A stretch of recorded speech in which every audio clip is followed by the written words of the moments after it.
Welcome to HorrorBabble. Lost in the Wilds of Horror continues this week with story number 5.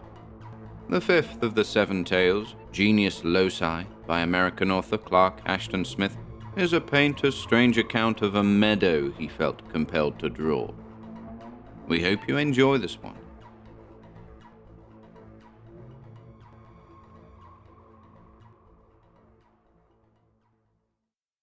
Genius Loci by Ashton Smith. "It is a very strange place," said Amberville, "but I scarcely know how to convey the impression it made upon me. It will all sound so simple and ordinary. There is nothing but a sedgy meadow, surrounded on 3 sides by slopes of yellow pine. A dreary little stream flows in from the open end, to lose itself in a cul-de-sac of cattails and boggy ground. The stream, running slowly and more slowly, forms a stagnant pool of some extent, from which several sickly-looking alders seem to fling themselves backward, as if unwilling to approach it. A dead willow leans above the pool, tangling its wan, skeleton-like reflection with the green scum that mottles the water. There are no blackbirds, no kildees, no dragonflies even, such as one usually finds in a place of that sort. It is all silent and desolate. The spot is evil. It is unholy in a way that I simply can't describe. I was compelled to make a drawing of it, almost against my will, since anything so outré is hardly in my line. In fact, I made 2 drawings. I'll show them to you if you like. Since I had a high opinion of Amberville's artistic abilities, and had long considered him one of the foremost landscape painters of his generation, I was naturally eager to see the drawings. He, however, did not even pause to await my avowal of interest, but began at once to open his portfolio. His facial expression, the very movements of his hands, were somehow eloquent of a strange mixture of compulsion and repugnance as he brought out and displayed the 2 watercolor sketches he had mentioned. I could not recognize the scene depicted from either of them. Plainly, it was one that I had missed in my desultory rambling about the foothill environs of the tiny hamlet of Bowman, where, 2 years before, I had purchased an uncultivated ranch, and had retired for the privacy so essential to prolonged literary effort. Francis Amberville, in the 1 fortnight of his visit, through his flair for the pictorial potentialities of landscape, had doubtless grown more familiar with the neighborhood than I. It had been his habit to roam about in the forenoon, armed with sketching materials, and in this way he had already found the theme of more than one lovely painting. The arrangement was mutually convenient, since I, in his absence, was wont to apply myself assiduously to an antique Remington typewriter. I examined the drawings attentively. Both, though of hurried execution, were highly meritorious, and showed the characteristic grace and vigor of Amberville's style. And yet, even at first glance, I found a quality that was more alien to the spirit of his work. The elements of the scene were those he had described. In one picture, the pool was half hidden by a fringe of mace reeds, and the dead willow was leaning across it at a prone, despondent angle, as if mysteriously arrested in its fall toward the stagnant waters. Beyond, the alders seemed to strain away from the pool, exposing their knotted roots as if in eternal effort. In the other drawing, the pool formed the main portion of the foreground, with a skeleton tree looming drearily at one side. At the water's farther end, the cattails seemed to wave and whisper among themselves in a dying wind, and the steeply barring slope of pine at the meadow's terminus was indicated as a wall of gloomy green that closed in the picture, leaving only a pale margin of autumnal sky at the top. All this, as the painter had said, was ordinary enough, but I was impressed immediately by a profound horror that lurked in these simple elements, and was expressed by them as if by the balefully contorted features of some demoniac face. In both drawings this sinister character was equally evident, as if the same face had been shown in profile and front view. I could not trace the separate details that composed the impressions, but ever, as I looked, the abomination of a strange evil, a spirit of despair, malignity, desolation, leered from the drawing more openly and hatefully. The spot seemed to wear a macabre and satanic grimace. One felt that it might speak aloud, might utter the imprecations of some gigantic devil, or the raucous derision of 1,000 birds of ill omen. The evil conveyed was something wholly outside of humanity, more ancient than man. Somehow, fantastic as this will seem, the meadow had the air of a vampire, grown old and hideous with unutterable infamies. Subtly, indefinably, it thirsted for other things than the sluggish trickle of water by which it was fed. "Where is the place?" I asked after a minute or two of silent inspection. It was incredible that anything of the sort could really exist, and equally incredible that a nature so robust as Amberville should have been sensitive to its quality. "It's in the bottom of that abandoned ranch, a mile or less down the little road toward Bear River," he replied. "You must know it. There's a small orchard about the house, on the upper hillside, but the lower portion, ending in that meadow, is all wild land." I began to visualize the vicinity in question. "Guess it must be the old Chapman place," I decided. "No other ranch along that road would answer your specifications." "Well, whoever it belongs to, that meadow is the most horrible spot I've ever encountered. I've known other landscapes that had something wrong with them, but never anything like this." "Maybe it's haunted," I said, half in jest. "From your description, it must be the very meadow where old Chapman was found dead one morning by his youngest daughter. It happened a few months after I moved here. He was supposed to have died of heart failure. His body was quite cold, and he had probably been lying there all night, since the family had missed him at supper time. I don't remember him very clearly, but I remember that he had a reputation for eccentricity. For some time before his death, people thought he was going mad. I forget the details. Anyway, his wife and children left, not long after he died, and no one has occupied the house or cultivated the orchard since. It was a commonplace rural tragedy." "I'm not much of a believer in spooks," observed Amberville, who seemed to have taken my suggestion of haunting in a literal sense. "Whatever the influence is, it's hardly of human origin. Come to think of it, though, I received a very silly impression once or twice. The idea that someone was watching me while I did those drawings. Queer. I had almost forgotten that, till you brought up the possibility of haunting. I seemed to see him out of the tail of my eye, just beyond the radius that I was putting into the picture. A dilapidated old scoundrel with dirty grey whiskers and an evil scowl. It's odd, too, that I should have gotten such a definite conception of him without ever seeing him squarely. I thought it was a tramp who had strayed into the meadow bottom. But when I turned to give him a level glance, he simply wasn't there. It was as if he melted into the miry ground, the cattails, the sedges. "That isn't a bad description of Chapman," I said. "I remember his whiskers. They were almost white except for the tobacco juice. A battered antique, if there ever was one, and very unamiable, too.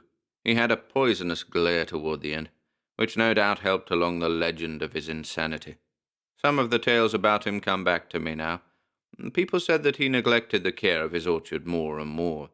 Visitors used to find him in that lower meadow, standing idly about and staring vacantly at the trees and water.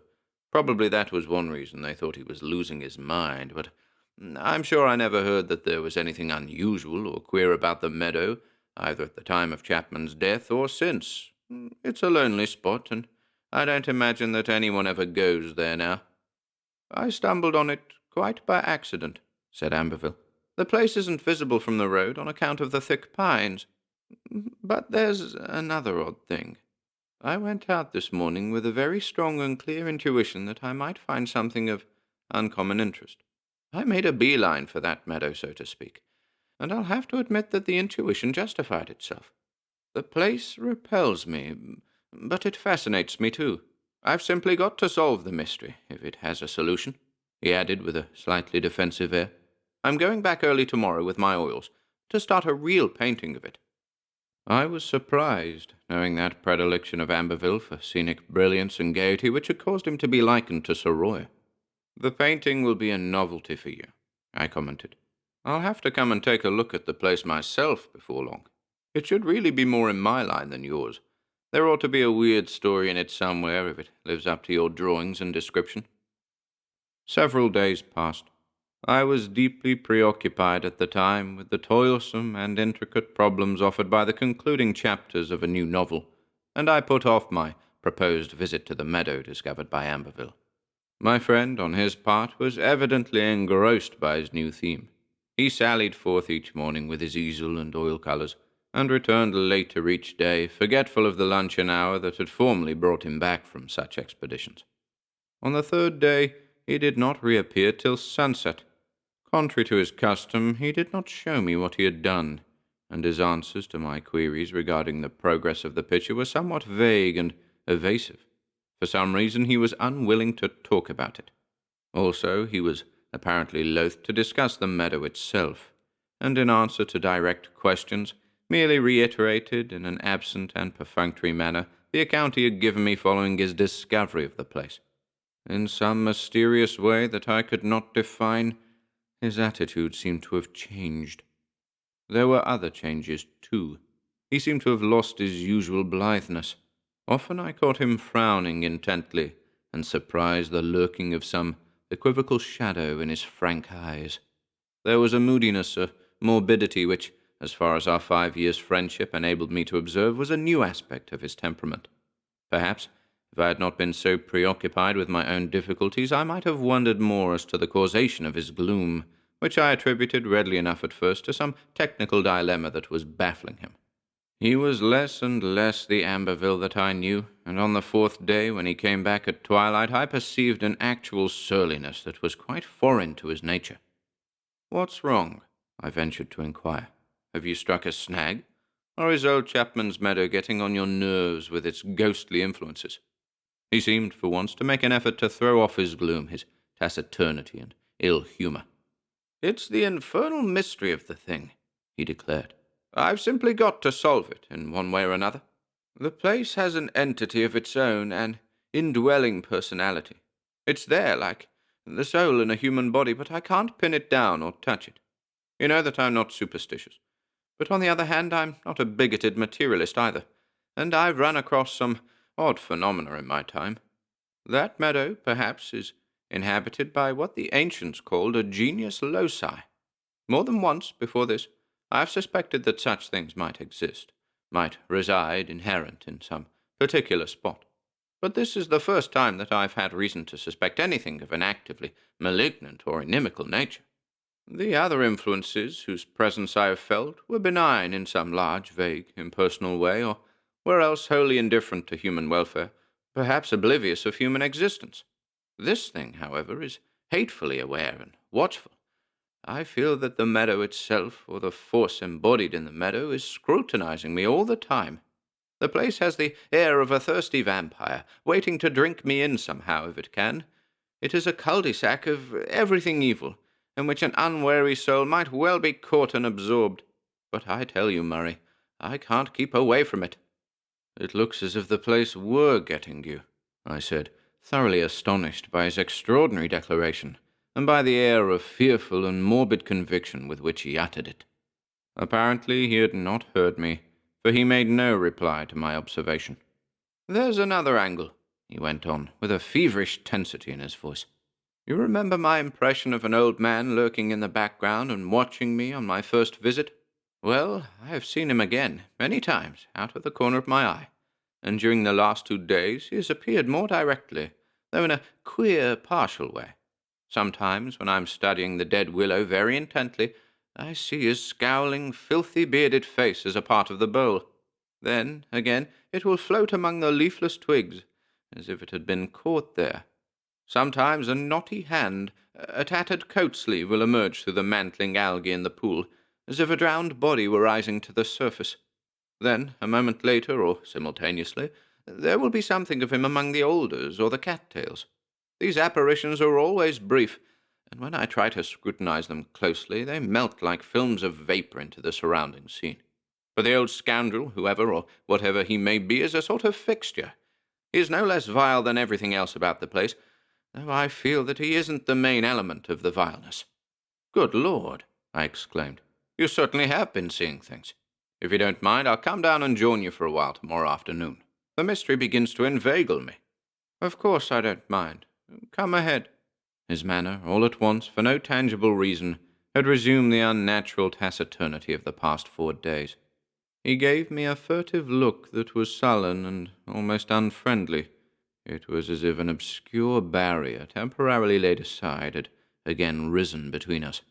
The shadows of his strange mood returned upon him visibly, and my efforts to continue the conversation were rewarded only by half-surly, half-absent monosyllables.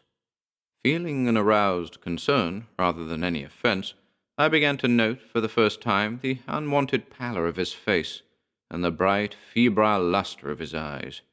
He looked vaguely unwell, I thought, as if something of his exuberant vitality had gone out of him, and had left in its place an alien energy of doubtful and less healthy nature. Tacitly, I gave up any attempt to bring him back from the secretive twilight into which he had withdrawn. For the rest of the evening, I pretended to read a novel, while Amberville maintained his singular abstraction. Somewhat inconclusively, I puzzled over the matter till bedtime.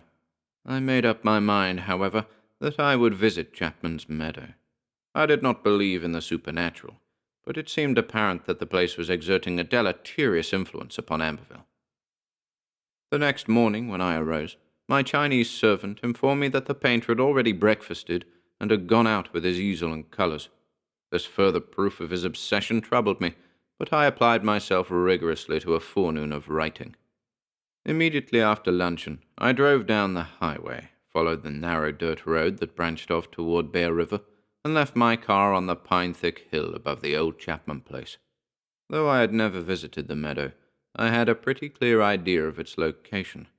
Disregarding the grassy, half-obliterated road into the upper portion of the property, I struck down through the woods into the little blind valley, seeing more than once on the opposite slope the dying orchard of pear and apple trees, and the tumble-down shanty that had belonged to the Chapmans. It was a warm October day, and the serene solitude of the forest, the autumnal softness of light and air, made the idea of anything malign or sinister seem impossible. When I came to the meadow bottom, I was ready to laugh at Amberville's notions, and the place itself, at first sight, merely impressed me as being rather dreary and dismal. The features of the scene were those that he had described so clearly, but I could not find the open evil that had leered from the pool, the willow, the alders, and the cattails in his drawings. Amberville, with his back toward me, was seated on a folding stool before his easel, which he had placed among the plots of dark green wire grass in the open ground above the pool. He did not seem to be working, however, but was staring intently at the scene beyond him, while a loaded brush drooped idly in his fingers. The sedges deadened my footfalls, and he did not hear me as I drew near.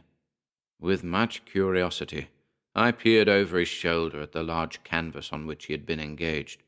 As far as I could tell, the picture had already been carried to a consummate degree of technical perfection. It was an almost photographic rendering of the scummy water, the whitish skeleton of the leaning willow, the unhealthy, half-disrooted alders, and the cluster of nodding mace-reeds. But in it I found the macabre and demoniac spirit of the sketches. The meadow seemed to wait and watch like an evilly distorted face. It was a deadfall of malignity and despair, lying apart from the autumn world around it, a plague spot of nature, forever accursed and alone. Again I looked at the landscape itself, and saw that the spot was indeed as Amberville had depicted it.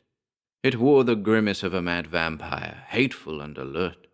At the same time, I became disagreeably conscious of the unnatural silence. There were no birds, no insects, as the painter had said, and it seemed that only spent and dying winds could ever enter the depressed valley bottom.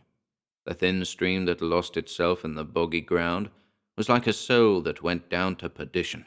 It was part of the mystery, too, for I could not remember any stream on the lower side of the barring hill that would indicate a subterranean outlet. Amberville's intentness, and the very posture of his head and shoulders, were like those of a man who has been mesmerized. I was about to make my presence known to him, but at that instant there came to me the apperception that we were not alone in the meadow. Just beyond the focus of my vision, a figure seemed to stand in a furtive attitude, as if watching us both. I whirled about, and there was no one. Then I heard a startled cry from Amberville, and turned to find him staring at me. His features wore a wild look of terror and surprise, which had not wholly erased a hypnotic absorption. "My God," he said, "I thought you were the old man." I cannot be sure whether anything more was said by either of us. I have, however, the impression of a blank silence. After his single exclamation of surprise, Amberville seemed to retreat into an impenetrable abstraction, as if he were no longer conscious of my presence, as if, having identified me, he had forgotten me at once. On my part, I felt a weird and overpowering constraint. That infamous, eerie scene depressed me beyond measure. It seemed that the boggy bottom was trying to drag me down in some intangible way. The boughs of the sick alders beckoned. The pool, over which the bony willow presided like an arboreal death, was wooing me foully with its stagnant waters. Moreover, apart from the ominous atmosphere of the scene itself, I was painfully aware of a further change in Amberville, a change that was an actual alienation. His recent mood, whatever it was, had strengthened upon him enormously. He had gone deeper into its morbid twilight, and was lost to the blithe and sanguine personality I had known. It was as if an incipient madness had seized him, and the possibility of this terrified me. In a slow, somnambulistic manner, without giving me a second glance, he began to work at his painting, and I watched him for a while, hardly knowing what to do or say. For long intervals he would stop and peer with dreamy intentness at some feature of the landscape. I conceived the bizarre idea of a growing kinship, a mysterious rapport between Amberville and the meadow. In some intangible way, it seemed as if the place had taken something from his very soul and had given something of itself in exchange. He wore the air of one who participates in some unholy secret, who has become the acolyte of an unhuman knowledge. In a flash of horrible definitude, I saw the place as an actual vampire, and Amberville as its willing victim. How long I remained there, I cannot say. Finally, I stepped over to him and shook him roughly by the shoulder. "You're working too hard," I said. "Take my advice and lay off for a day or two." He turned to me with the dazed look of one who is lost in some narcotic dream. This very slowly gave place to a sullen, evil anger. "Oh, go to hell," he snarled. "Can't you see that I'm busy?" I left him then, for there seemed nothing else to do under the circumstances. The mad and spectral nature of the whole affair was enough to make me doubt my own reason. My impressions of the meadow and of Amberville were tainted with an insidious horror such as I had never before felt in any moment of waking life and normal consciousness. At the bottom of the slope of yellow pine, I turned back with repugnant curiosity for a parting glance. The painter had not moved. He was still confronting the malignant scene like a charmed bird that faces a lethal serpent. Whether or not the impression was a double optic image, I have never been sure, but at that instant I seemed to discern a faint, unholy aura, neither light nor mist, that flowed and wavered about the meadow, preserving the outlines of the willow, the alders, the reeds, the pool. Stealthily it appeared to lengthen, reaching toward Amberville like ghostly arms. The whole image was extremely tenuous, and may well have been an illusion, but it sent me shuddering into the shelter of the tall, benignant pines. The remainder of that day and the evening that followed were tinged with the shadowy horror I had found in Chapman's meadow. I believe that I spent most of the time in arguing vainly with myself, in trying to convince the rational part of my mind that all I had seen and felt was utterly preposterous. I could arrive at no conclusion, other than a conviction that Amberville's mental health was endangered by the damnable thing, whatever it was, that inhered in the meadow.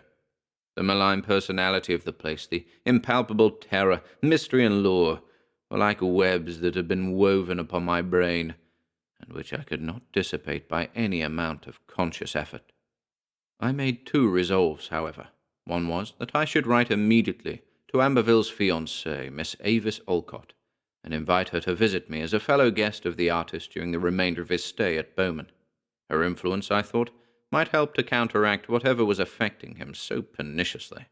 Since I knew her fairly well, the invitation would not seem out of the way. I decided to say nothing about it to Amberville, The element of surprise, I hoped, would be especially beneficial. My second resolve was that I should not again visit the meadow myself, if I could avoid it.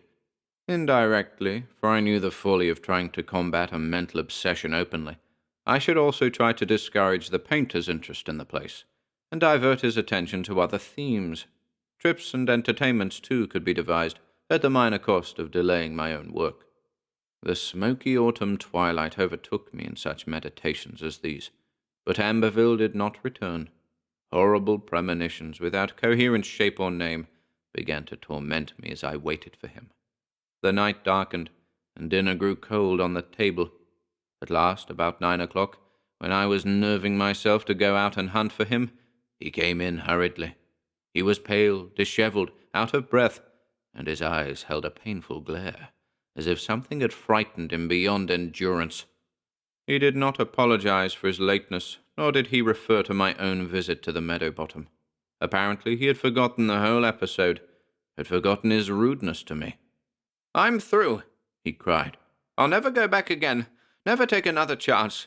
That place is more hellish at night than in the daytime. I can't tell you what I've seen and felt. I must forget it if I can. There's an emanation, something that comes out openly in the absence of the sun, but is latent by day. It lured me, it tempted me to remain this evening, and it nearly got me. God, I didn't believe that such things were possible, that abhorrent compound of—" He broke off and did not finish the sentence. His eyes dilated, as if with a memory of something too awful to be described. At that moment, I recalled the poisonously haunted eyes of old Chapman, whom I had sometimes met about the hamlet. He had not interested me particularly, since I had deemed him a common type of rural character, with a tendency to some obscure and unpleasant aberration. Now, when I saw the same look in the eyes of a sensitive artist, I began to wonder, with a shivering speculation, whether Chapman too had been aware of the weird evil that dwelt in his meadow.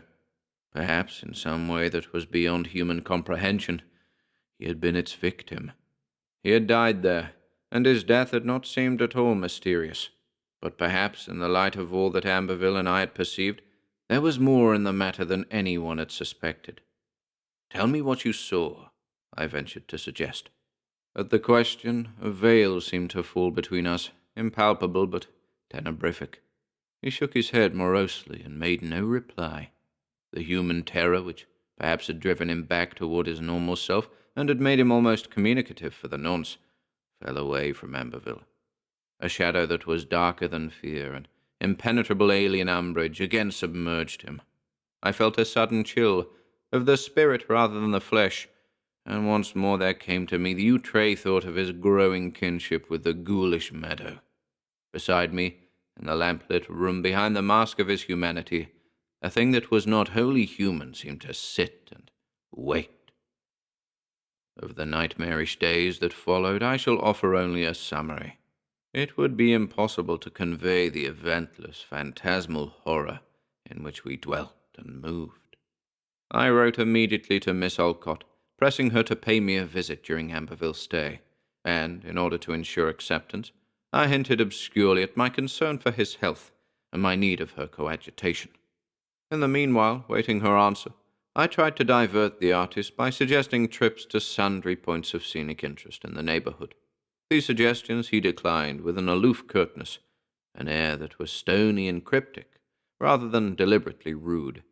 Virtually, he ignored my existence, and made it more than plain that he wished me to leave him to his own devices. This, in despair, I finally decided to do, pending the arrival of Miss Alcott. He went out early each morning as usual with his paints and easel, and returned about sunset or a little later. He did not tell me where he had been, and I refrained from asking. Miss Alcott came on the third day following my letter in the afternoon. She was young, lissom, ultra-feminine, and was altogether devoted to Amberville. In fact, I think she was a little in awe of him. I told her as much as I dared, and warned her of the morbid change in her fiancé, which I attributed to nervousness and overwork.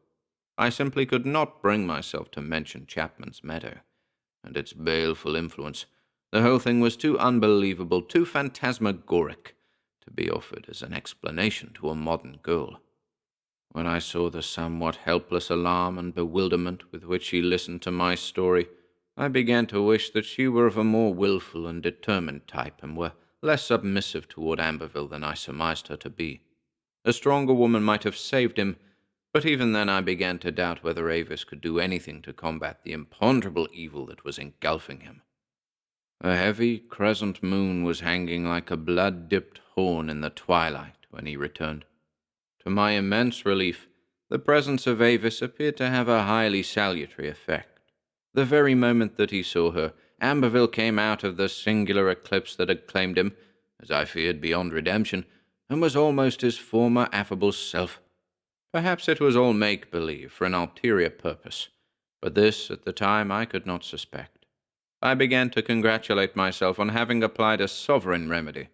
The girl, on her part, was plainly relieved, though I saw her eyeing him in a slightly hurt and puzzled way, when he sometimes fell for a short interval into moody abstraction, as if he had temporarily forgotten her.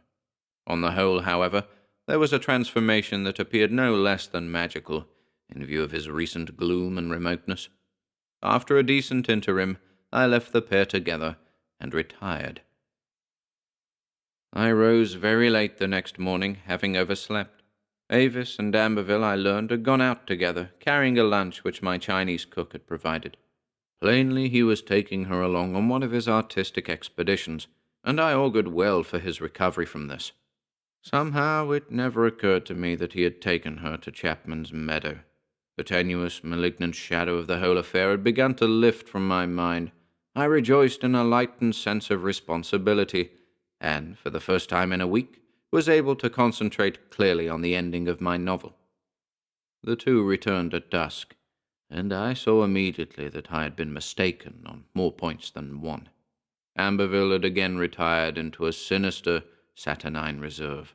The girl, beside his looming height and massive shoulders, looked very small, forlorn, and pitifully bewildered and frightened. It was as if she had encountered something altogether beyond her comprehension, something with which she was humanly powerless to cope. Very little was said by either of them. They did not tell me where they had been, but, for that matter, it was unnecessary to inquire. Amberville's taciturnity, as usual, seemed due to an absorption in some dark mood or sullen reverie, but Avis gave me the impression of a dual constraint, as if, apart from some enthralling terror, she had been forbidden to speak of the day's events and experiences. I knew that they had gone to that accursed meadow, but I was far from sure whether Avis had been personally conscious of the weird and baneful entity of the place, or had merely been frightened by the unwholesome change in her lover beneath its influence. In either case, it was obvious that she was wholly subservient to him.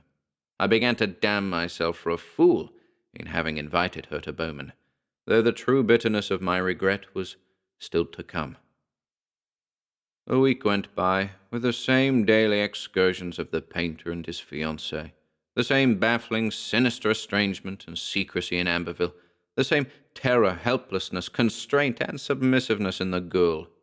How it would all end, I could not imagine, but I feared, from the ominous alteration of his character, that Amberville was heading for some form of mental alienation, if nothing worse. My offers of entertainment and scenic journeys were rejected by the pair, and several blunt efforts to question Avis were met by a wall of almost hostile evasion which convinced me that Amberville had enjoined her to secrecy, and had perhaps, in some slightful manner, misrepresented my own attitude toward him. "You don't understand him," she said repeatedly. "He is very temperamental."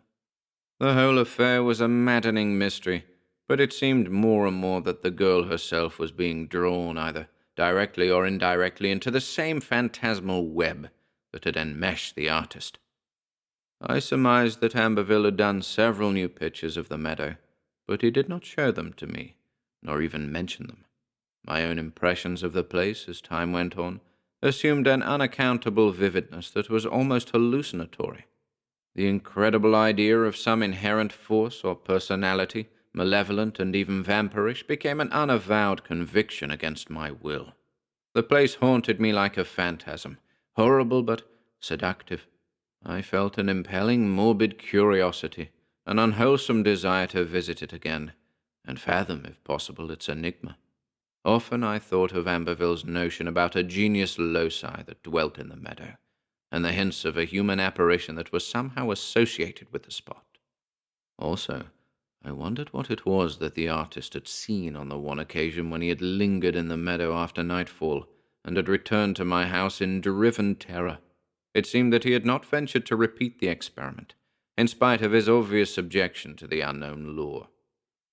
The end came abruptly and without premonition. Business had taken me to the county seat one afternoon, and I did not return till late in the evening. A full moon was high above the pine-dark hills.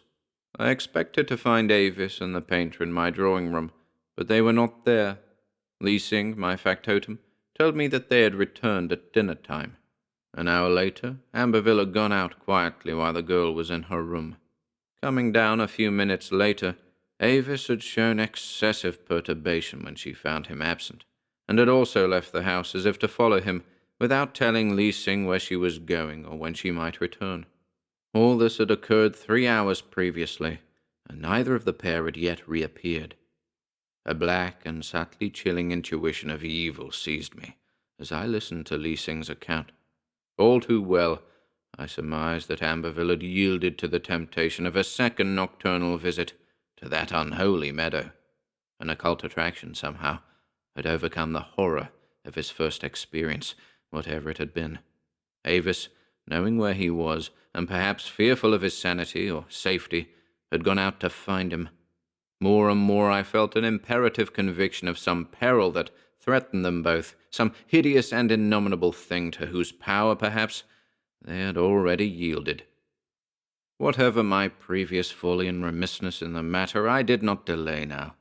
A few minutes of driving at precipitate speed through the mellow moonlight brought me to the piney edge of the Chapman property. There, as on my former visit, I left the car and plunged headlong through the shadowy forest. Far down in the hollow as I went, I heard a single scream, shrill with terror, and abruptly terminated.